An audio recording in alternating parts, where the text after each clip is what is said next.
Hello, എല്ലാവർക്കും എൻ്റെ വീഡിയോയിലേക്ക് സ്വാഗതം. കേരളത്തിലെ പെരുമാൾമാരെ കുറിച്ചാണ് എൻ്റെ ഇന്നത്തെ വീഡിയോ. ഇതിൻ്റെ ഇംഗ്ലീഷ് വീഡിയോ ഇന്നലെ ചെയ്തിരുന്നു. ഇതിൽ ഒരു ഷോർട്ട് സമ്മറി മാത്രമേ ഉള്ളൂ. ചരിത്രത്തിലേക്ക് കടക്കുന്നതിന് മുമ്പ് ആ കാലത്തെ സംബന്ധിക്കുന്ന കഥകളെ ഒന്ന് നോക്കാം. പരശുരാമൻ മഴുവെറിഞ്ഞ് കേരളത്തെ റിട്രീവ് ചെയ്തതിനു ശേഷം ഇവിടുത്തെ സെറ്റിൽമെന്റ്സിലെ ഗവേണൻസും എസ്റ്റാബ്ലിഷ് ചെയ്തു. കേരളത്തെ 64 വില്ലേജസ് ആയും അവയെ 4 ഗ്രൂപ്പുകളായും തിരിച്ചു. ഓരോ ഗ്രൂപ്പിന്റെയും അതോറിറ്റി തിരഞ്ഞെടുത്ത 4 വില്ലേജസിന് കൊടുത്തു. പയ്യന്നൂർ, പെരുച്ചെല്ലൂർ, ഇന്ന് തൃപ്പരപ്പ് എന്നറിയപ്പെടുന്ന പരപ്പ്, ചെങ്ങണ്ണൂർ എന്നിവയായിരുന്നു ആ വില്ലേജസ്. പിന്നെ ഭരണത്തിനായി കേരളത്തിനു പുറത്തുനിന്ന് പെരുമാൾമാരെ കൊണ്ടുവന്നു. ഒരു പെരുമാളിന്റെ റൂളിംഗ് പീരീഡ് 12 വർഷമായിരുന്നു. അത് കഴിയുമ്പോൾ മറ്റൊരു പെരുമാൾ റൂളറാകും. ഇതായിരുന്നു കഥ. ഇനി ഹിസ്റ്ററിയിലേക്ക് വരാം. പെരുമാൾമാരെ സെക്കൻഡ് ചേര ഡൈനാസ്റ്റി എന്നും പറയുന്നു. അവർക്ക് കുലശേഖര എന്ന ടൈറ്റിലും ഉണ്ടായിരുന്നു. 100 പാട്ടുകളുടെ ഒരു ആന്തോളജി ആയ 10 പെരുമാൾമാരുടെ ലൈഫ് ടൈമിലെ ഇവന്റ്സിനെ കുറിച്ച് പറയുന്നു. സോ അത് ഈ കാലത്തിന്റെ ഒരു പ്രധാന സോഴ്സ് ഓഫ് ഇൻഫർമേഷൻ ആണ്. അവരുടെ ക്യാപിറ്റൽ ആദ്യം മഹോദയപുരത്തായിരുന്നു, അതായത് ഇന്നത്തെ കൊടുങ്ങല്ലൂർ. ആ കാലത്തുള്ള മറ്റ് ഒഥന്റിക് ഡോക്യുമെന്റേഷൻസ് ഒന്നും ഇല്ല. അവൈലബിൾ ആയ ഡോക്യുമെന്റേഷനും ബാക്കി ഗസ് വർക്കും ഉപയോഗിച്ച് പെരുമാൾമാരുടെ റിലീജിയസ് കൺവേർഷൻസ് സംബന്ധിച്ച് പല കഥകളും ഉണ്ട്. കൺവേർഷൻസ് നടന്നിട്ടുണ്ട്. ആര്, എന്ന്, എന്തുകൊണ്ട് എന്നിവയ്ക്ക് കൃത്യമായ ആൻസർ ഇല്ല. Mismatch of time lines, lack of definitive proof എന്നീ റീസൺസ് കൊണ്ടാണ് അത്. ഇനി നമുക്ക് പെരുമാൾമാരുടെ പേരുകളും അറിയപ്പെടുന്ന കുറച്ച് ഡീറ്റെയിൽസും നോക്കാം.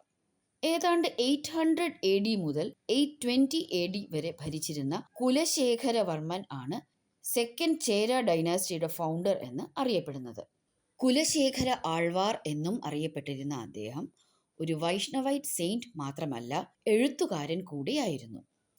തമിഴിലും സംസ്കൃതത്തിലും എഴുതിയ അദ്ദേഹത്തിന്റെ വെൽ നോൺ വർക്ക്സിൽ ചിലതാണ് പെരുമാൾ തിരുമൊഴി, മുകുന്ദമാല എന്നിവ. അടുത്ത പെരുമാളായിരുന്ന രാജശേഖരവർമ്മൻ അറിയപ്പെടുന്ന ശൈവൈറ്റ് സെയിന്റ് ആയ ചേരമാൻ പെരുമാൾ നായനാർ ആണെന്ന് പറയപ്പെടുന്നു. 825 AD സ്റ്റാർട്ട് ചെയ്ത കൊല്ലവർഷം ഈ കാലത്താണ് എസ്റ്റാബ്ലിഷ്ഡ് ആയത്. കേരളത്തിൽ നിന്നും കിട്ടിയ ഓൾഡസ്റ്റ് റോക്ക് ഇൻസ്ക്രിപ്ഷൻ ആയ വാഴപ്പള്ളി ശാസനം അഥവാ വാഴപ്പള്ളി കോപ്പർ പ്ലേറ്റ്സും ഈ കാലത്തെയാണ്.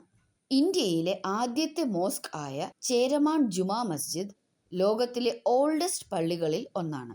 കൊടുങ്ങല്ലൂരിലുള്ള ഈ പള്ളി ചേരമാൻ പെരുമാളിന്റെ പേരിൽ നിർമ്മിക്കപ്പെട്ടതാണ് എന്ന് പറയപ്പെടുന്നു. അടുത്തതായി റൂളർ ആയത് സ്ഥാണു രവിവർമ്മയാണ്. ആ കാലത്തായിരുന്നു തരിസാപ്പള്ളി കോപ്പർ പ്ലേറ്റ്സ് അഥവാ തരിസാപ്പള്ളി ശാസനം. അദ്ദേഹത്തിന് ചോഴ രാജാവുമായി ഫ്രണ്ട്ലി റിലേഷൻഷിപ്പ് ആയിരുന്നു ഉണ്ടായിരുന്നത്. ചോഴന്മാരെ പല യുദ്ധങ്ങളിലും സഹായിച്ചിട്ടുമുണ്ട്. അടുത്തതായി വന്നത് രാമവർമ്മ.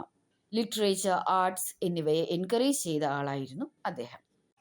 അടുത്ത പെരുമാളായിരുന്ന ഗോദ രവിവർമ്മയുടെ കാലത്താണ് ഈ രാജ്യത്തെ ചേര രാജ്യം അബ്സോർബ് ചെയ്തത്. അടുത്ത പെരുമാളായിരുന്ന ഇന്ദുകൊത്തവർമ്മയുടെ കാലത്ത് ചോഴന്മാരുമായുള്ള റിലേഷൻ മോശമായി. പിന്നീട് വന്നത് ഭാസ്കരവർമ്മൻ 1ഉം ഭാസ്കരവർമ്മൻ 2ഉമാണ്. അവരുടെ റിലീജിയസ് ടോളറൻസിന് റെക്കോർഡ്സ് ഉണ്ട്. അടുത്ത പെരുമാളായിരുന്ന വീരകേരള കൊല്ലപ്പെട്ടത് രാജാധിരാജ ചോഴൻ അഥവാ രാജരാജ ചോഴന്റെ കൈകളാലാണ്. ശേഷം രാജസിംഹ പെരുമാൾ വന്നപ്പോൾ ചോഴന്മാർക്ക് ചേരന്മാരുടെ മേൽ പവർ ഉണ്ടായിരുന്നു. മഹോദയപുരം ക്യാപിറ്റലായി ഭരിച്ച അവസാനത്തെ പെരുമാൾ രാമവർമ്മ കുലശേഖരനായിരുന്നു. ചോഴന്മാരുമായുള്ള യുദ്ധം കാരണം കൊല്ലത്തേക്ക് ക്യാപിറ്റൽ ഷിഫ്റ്റ് ചെയ്യാൻ അദ്ദേഹം ഫോഴ്സ്ഡായി. എങ്കിലും സ്പെഷ്യലായി ഡെവലപ്പ് ചെയ്തു കൊണ്ടുവന്ന ചാവേർപ്പടയുടെ സഹായത്തോടെ ചോഴന്മാരുടെ സുപ്രീമസി ഇല്ലാതെയാക്കാൻ അദ്ദേഹത്തിന് സാധിച്ചു. പിന്നീട് ചേര ചോഴ യുദ്ധത്തിന്റെ ഒരു ലോങ് പീരീഡ് ആയിരുന്നു.